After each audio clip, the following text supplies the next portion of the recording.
Salam alaikum, chers élèves. Comme c'est promis, je vous donne la deuxième partie de la vidéo qui concerne le problème de révision pour le thème numéro 2 dans laquelle on va on va répondre à la question petit a. Alors le petit a du 1 dit soit M un endomorphisme de Rn, démontrer que M est de rang 1 si seulement si il existe un vecteur X de Rn et une forme linéaire U définie sur Rn non nulle. Alors là, vous voyez que non nulle avec S. Donc ce S-là, c'est vraiment, ça caractérise le vecteur d'une part et la forme linéaire d'autre part, sont non nuls, tel que pour tout vecteur t, m de t est égal à u de t fois x. Alors là, vous voyez que on va démontrer deux implications. Dans votre copie, il serait mieux d'écrire cette citation. On va démontrer deux implications pour que le correcteur comprenne bien ce que vous voulez faire. Donc, on va démontrer deux implications.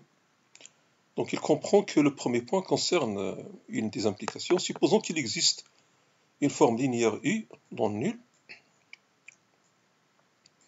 et un vecteur x différent de 0, tel que, quel que soit t qui appartienne à E, m de t est égal à u de t fois x. Donc ici, vous avez u de t, c'est un nombre réel parce qu'on a une forme linéaire, donc m de t, c'est un nombre réel fois x, donc quel que soit t qui appartient à E, m de t appartient à la droite engendrée par x. Il faut faire attention parce que cette assertion-là ne permet pas de dire tout de suite qu'on a m de u égale rx. Elle permet seulement d'avoir l'inclusion. C'est comme si on dit un vecteur dans l'image implique qu'il s'écrit sur la forme alpha fois x. Ce qui permet de dire qu'il y a égalité, c'est de prouver celle-là. M de u est différent de 0. Alors, pour prouver que m de u est différent de 0, il suffit de remarquer que m de t est égal à u de t fois x et d'utiliser que u est non nul. Donc u est non nul, ça veut dire qu'il existe un t0 tel que u de t0 est différent de 0. Quand je calcule m de t0, il va me donner u de t0 fois x qui est différent de 0. Donc m de m est différent de 0. Donc en combinant les deux, le m de u inclus dans r de x, m de m est différent de 0, on peut déclarer que m de m égale rx. En effet, quand vous avez un espace vectoriel V, un espace vectoriel, disons, f de dimension 1, les seuls sous-espaces vectoriels de f sont 0 et f. Il n'y a pas d'autres. Faites attention, quand vous avez un espace vectoriel f de dimension 2, on ne peut pas dire que les seuls sous-espaces sont 0 et f et un plan, par exemple, et une droite, par exemple. C'est faux. Parce que pour les dimensions, c'est d'accord. Les seules dimensions possibles d'un sous-espace vectoriel sont soit 0, soit 1, soit 2, pour les dimensions. Mais quand on prend 0, il y a un unique sous-espace de dimension 0, c'est 0. 2 aussi, il y a un unique sous-espace de dimension 2, c'est f lui-même. Mais pour 1, il y a une infinité de sous-espaces vectoriels de dimension 1. Pour l'explication, on matérialise f qui est un plan vectoriel par donc un repère comme ça. Il est possible de tracer une infinité de vecteurs lesquels engendrent donc des droites vectorielles. Et vous voyez que le nombre de vecteurs qu'on peut tracer comme ça, c'est une infinité. Donc il y a une infinité de droites donc, qui sont des sous-espaces vectoriels de notre espace F. Voilà. Voilà, donc la seule chose où il y a unicité, ce sont les deux cas extrêmes. Donc en l'occurrence, la dimension 0 et la dimension 2. Pour la dimension 1, il n'y a pas de cas intermédiaire. Il y a juste le 0 et le f qui est de dimension 1. Donc il y a un unique. Donc quand vous avez un sous-espace vectoriel qui est inclus dans Rx et qui est différent de 0, c'est qu'il vaut exactement Rx. Donc m de u égale Rx. Du coup, le rang de m égale la dimension de Rx égale à 1. Donc on a le premier sens. Le deuxième sens.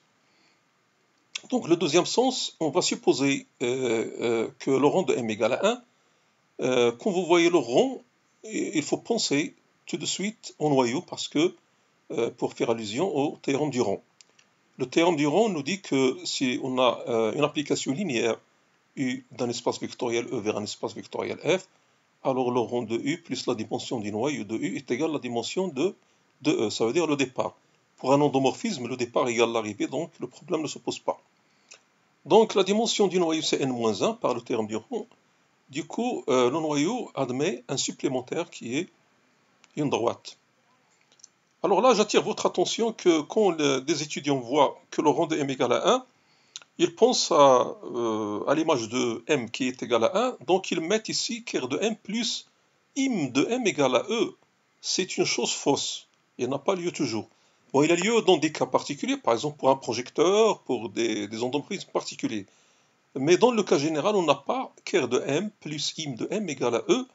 On l'a pour les dimensions, la somme des dimensions, dimension de ker de m plus dimension de im de m est égale à dimension de e, mais on ne l'a pas pour les sous-espaces. En général, il y a des cas où on peut avoir par exemple im de m inclus dans ker de m, quand ker de m est le plus grand.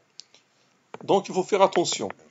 Donc on prend un supplémentaire qu'on nomme d, et ça existe bien sûr, parce que la dimension de ker c'est n-1, et on choisit un vecteur a qui est dans d, mais avec la condition a différente de 0. Donc on va déclarer que A n'appartient pas à ker de m. Pourquoi? Parce que ker de m inter d c'est le singleton 0 parce qu'on a une somme directe. Or A est différent de 0 et en même temps il est dans d, donc il ne peut pas être dans ker de m. Donc A n'appartient pas à ker de m, c'est-à-dire que m de A égale à x est différent de 0. Donc on a mis en évidence un vecteur x important qui est égal à m de A. Bon, comme remarque, on peut dire que x appartient à im de m, comme le rond de m égale à 1. Donc im de m de dimension 1, et puis x il y a déjà un vecteur x non nul, donc il est égal à rx. Mais ça c'est juste une remarque, entre parenthèses, ça ne sert pas dans la démonstration. Nous prenons maintenant un vecteur t qui est dans E. En se basant sur cette décomposition-là, il existe un unique t' dans ker de m, et un unique lambda en scalaire qu'on note lambda t dans R, tel que t est égal t' plus lambda t fois A. Et là, c'est ici qu'on va faire attention parce que notre application apparaît ici.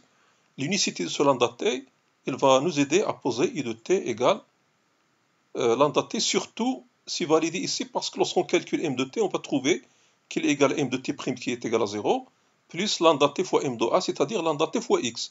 Donc l'énoncé nous demande i de t fois x, donc il y a une certaine analogie, ce qui nous conduit à poser i de t, c'est lambda indice t. Donc, on a défini ainsi une application de E vers R. Donc, on a noté donc U, tel que pour tout t qui appartient à E, U de t est l'unique réel, tel que t est égal à t' plus U de t fois A, c'est-à-dire c'est lambda indice t ici, et t' appartient à ker de M. C'est ça ce qui a donné donc la définition de U de t. On prend maintenant, donc notre objectif, puisqu'on a défini une application, c'est de montrer d'une part que cette application est linéaire, pour que ce soit une forme linéaire, et démontrer qu'il est différent de 0 parce que c'est demandé par l'énoncé. Donc on va prendre deux vecteurs, t1, t2, ils appartiennent à R. On écrit la décomposition suivant donc la somme directe, t1 est égal à t'1 plus u de t1 fois A. Ça c'est lambda indice t1. t2 c'est t' de plus u de t2 fois A.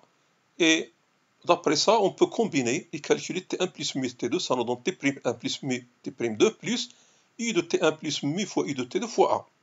Par définition de l'application U, on en déduit, puisque ce vecteur appartient à ker de M, puisque c'est un sous-espace vectoriel, on déduit que ce vecteur-là, c'est u de t1 plus mu de t2, ce qui donne la relation désirée, u de t1 plus mu de t2 est égal à u de t1 plus mu fois u de t2, d'où la linéarité de U.